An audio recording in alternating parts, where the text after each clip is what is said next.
Hello, मैं चेतन लाल रेगर से आचार्य समाजशास्त्र राजकीय महाविद्यालय शाहपुरा जिला भीलवाड़ा। मैं आज आपको बीए पार्ट सेकंड के सेकंड प्रश्न पत्र भारतीय समाज की मुद्दे और समस्या के अंतर्गत जनसंख्या वृद्धि और उस पर नियंत्रण वाले अध्याय के अंतर्गत हमने पूर्व के अध्याय में जनसंख्या के उत्तरदायी जो कारण हैं, उसका प्रभाव है, भारत में जनाधिक्य की स्थिति क्या रही आदि के बारे में चर्चा की। लेकिन आज हम भारत में जो फैमिली प्लानिंग है उसकी क्या प्रोग्रेस रिपोर्ट है, उसकी क्या प्रगति है, उसके संदर्भ में चर्चा करेंगे। अर्थात भारत में परिवार कल्याण की प्रगति, ये हमारा आज का टॉपिक रहेगा।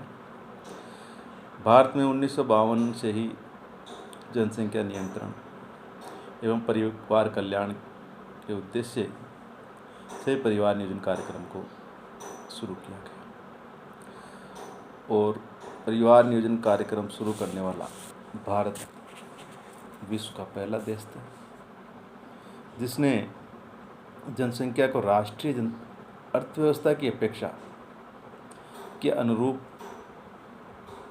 स्तर पर स्थिर रखने के लिए, जन्म दरों में कमी लाने के लिए आवश्यक सीमा तक फैमिली प्लानिंग पर जोर दिया। जहां इस योजना में जो प्रथम पंचवर्षीय योजना प्रारंभ की गई उसमें 65 लाख रुपए खर्च हुए और बाद में बढ़ता हुआ जो नवी योजना थी उनमें 13,948 करोड़ रुपए इस योजना पर खर्च हुए। फरवरी 2000 में जनसंख्या के बारे में एक नई पॉपुलेशन पॉलिसी घोषित हुई और इस नई राष्ट्रीय जनसंख्या नीति के 3 प्रमुख उद्देश्य निर्धारित किए गए। जो तत्कालिक जो प्रथम उद्देश्य था वो ये था कि गर्भ निरोधन स्वास्थ्य परिचर्या संबंधी जो आधारभूत ढांचा है एवं स्वास्थ्य कार्मिकों की जो पूरी जरूरत नहीं हो पा रही थी उस पर ध्यान देना, साथ ही बाल स्वास्थ्य परिचर्या के लिए एकीकृत सेवा प्रदानगी की व्यवस्था करना, ये तात्कालिक उद्देश्य लेकर के नीति बनाई गई। दूसरा जो इसका उद्देश्य रखा गया, जिसको मध्यकालिक उद्देश्य कह सकते हैं अपन, वो था अंतर क्षेत्रीय प्रचलनात्मक कार्यनीतियों को तेजी से कार्यान्वित करके 2010 तक कुल प्रजनन दर को प्रतिस्थापन स्तर तक लाना,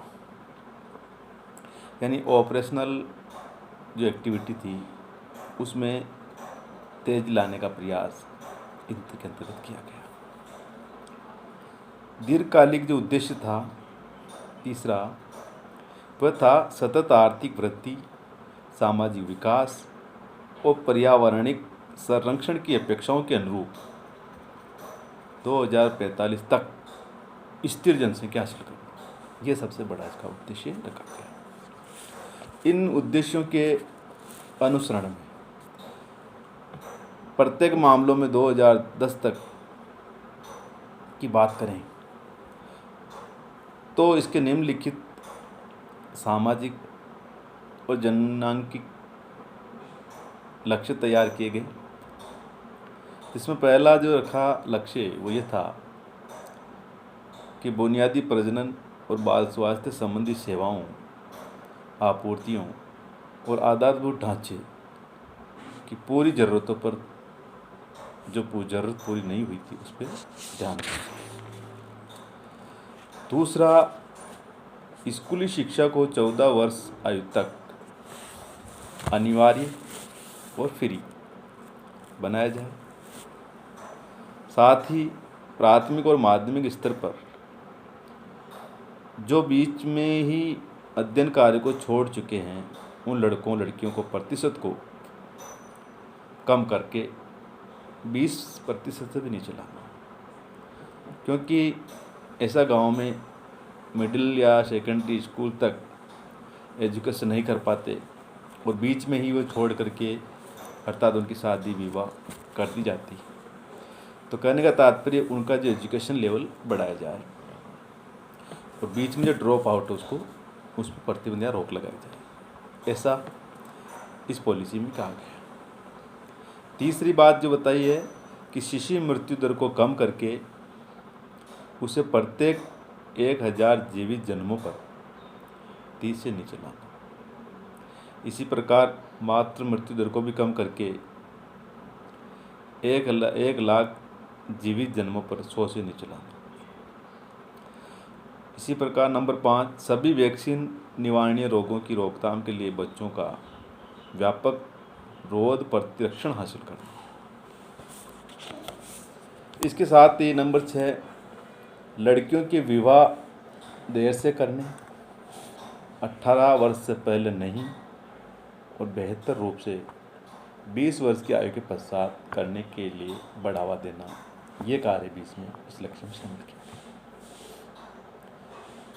नंबर 7, 80% जो संस्थानिक प्रसव और प्रशिक्षित व्यक्तियों द्वारा 1000 यानी 100% प्रसव करना। जो गांव में दाइयों के द्वारा, अनट्रेंड के द्वारा, अशिक्षित के द्वारा जो डिलीवरियां होती थी, उनकी वजह से भी काफ़ी केसेस बिगड़ जाते थे, डिलीवरियाँ बिगड़ जाती थी और उसमें कई औरतें या बच्चों की डेथ तक भी हो जाती थी। तो इसको भी रोकने के लिए भी जो संस्थाएं खोली गई जो डिलीवरी केसेस को हैंडल करे, उसके माध्यम से या ट्रेंड व्यक्तियों के द्वारा इस तरह के केसेस को करने के लिए प्रेरित किया गया। नंबर 8, सूचना परामर्श की व्यापक सुलभता प्राप्त करना और ढेर सारे विकल्पों के साथ प्रजनन, विनियमन और गर्भ निरोधन के लिए सेवाएं प्रदान करना। नंबर 9, जन्मों, मौतों, विवाह और गर्भों का 100% रजिस्ट्रेशन करने का कार्य भी किया गया। कितनी डेथ हो रही है, कितने जन्म ले रहे हैं, कितने की डिलीवरी हो रही है, कितनी की मैरिज हो रही है, इन सब के बारे में जानकारी रजिस्ट्रेशन होना आवश्यक है ताकि जनसंख्या की वास्तविक स्थिति के बारे में जानकारी हासिल की जा सके। नंबर 10, एड्स के फैलने को नियंत्रित करना और जनन मार्गीय जो संक्रमण है और यौन संचारित संक्रमण है के उपचार और राष्ट्रीय एड्स नियंत्रण संगठन के बीच और अधिक एकीकरण को बढ़ावा देना। नंबर 11, संचारी रोगों का निवारण और नियंत्रण करना। नंबर 12, प्रजनन और बाल स्वास्थ्य सेवाओं की व्यवस्था करने और इन्हें परिवारों तक पहुंचाने में भारतीय चिकित्सा पद्धति को शामिल करने का कार्य भी इसमें किया गया। नंबर 13, कुल प्रजनन दर के प्रतिस्थापन स्तर को प्राप्त करने के लिए छोटे परिवारों के मानदंड को जोरदार ढंग से प्रोत्साहित करना, ये कार्य भी इसमें किया।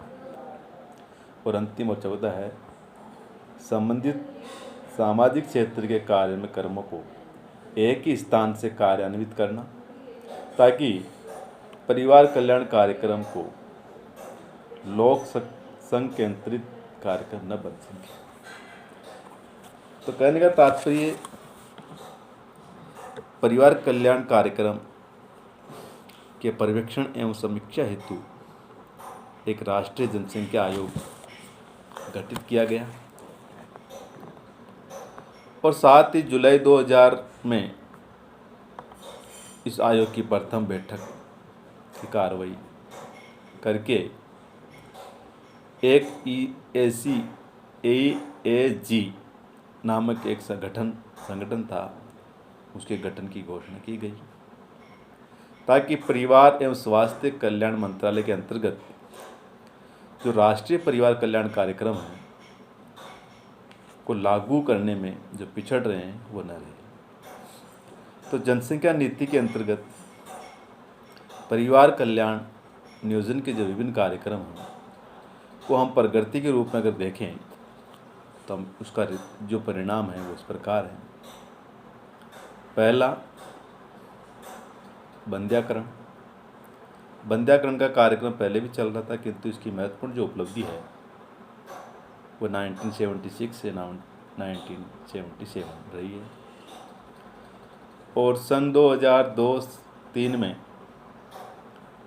47.31 लाख यानी कि 47,31,000 नसबंदी के ऑपरेशन किए गए।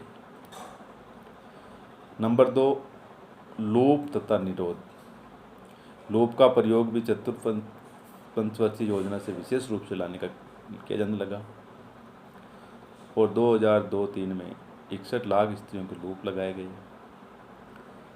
और 165,37,000 पुरुषों ने भी इसका प्रयोग किया।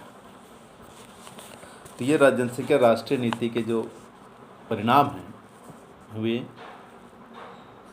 तीसरा परिणाम देखें तो हम गर्भ निरोधक गोलियां का वितरण किया गया, खाने के लिए स्वैच्छिक संस्थाओं को आगे लाया गया, इसके नाम से माला डी के नाम से बेची गई और कई सारी महिलाओं ने इसका इस्तेमाल भी किया। नंबर 4, गर्भ समापन यानी कि टर्मिनेशन ऑफ प्रेगनेंसी।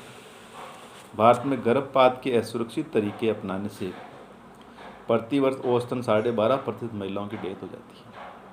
तो महिलाओं को स्वास्थ्य संबंधी इस जोखिम से बचने के लिए गर्भ की चिकित्सीय समाप्ति अधिनियम 1971 लागू किया गया और वर्तमान में देश में लगभग 10,043 मान्यता प्राप्त गर्भपात केंद्र हैं। इसी प्रकार नंबर 5, प्रेरणा तथा शिक्षा। भारत में परिवार नियोजन कार्यक्रम पूर्णतः स्वैच्छिक है। शहरों तथा गांवों में रहने वाले लगभग 17.21 करोड़ प्रजनन योग्य जो दंपति है, इस कार्यक्रम को पहुंचाने के लिए व्यापक जनशिक्षण एवं प्रेरणा का कार्य करके चलाया जा रहा है। इसके लिए रेडियो, समाचार पत्र, फिल्म, दूरदर्शन, गीत, नाटक आदि के द्वारा भी इसका प्रचार प्रसार किया जा रहा है। स्कूल के बाद प्रौढ़ शिक्षा कार्यक्रमों में जनसंख्या शिक्षण को जोड़ा गया। श्रम संघ, सहकारी समितियों, पंचायत या स्थानीय संगठनों को भी इस कार्य में करने के लिए सहायता ली जा रही है। जिला स्तर के अधिकारी, मेडिकल ऑफिसर्स, एजुकेशन से जुड़े हुए टीचर, अन्य लोगों को भी परिवार कल्याण का प्रशिक्षण दिया गया और इसके संबंध में कई सारे लिटरेचर, साहित्य, पुस्तकें, पत्र पत्रिकाएं दी जाने लगी और विभिन्न राज्यों में जो जनसंख्या के संबंध में 18 अनुसंधान केंद्र की स्थापना की गई। इस केंद्रों के माध्यम से जनसंख्या पर रोक लगाने, जनसंख्या संबंधी सर्वेक्षण कार्य करने, परिवार निर्माण संबंधी जो तथ्य हैं उसका संचार किस तरह किया जा रहा है आदि किया गया। तो इस तरह से जनसंख्या नीति जो पॉलिसी बनाई गई उसका परिणाम धीरे धीरे हमारे सामने आ रहे हैं। तो कहने का तात्पर्य, भारत में परिवार नियोजन संबंधी जो कार्यक्रम चलाया गया उसकी जो प्रगति है उसके संबंध में कई सारे सकारात्मक परिणाम आए जो हमने देखे। धन्यवाद।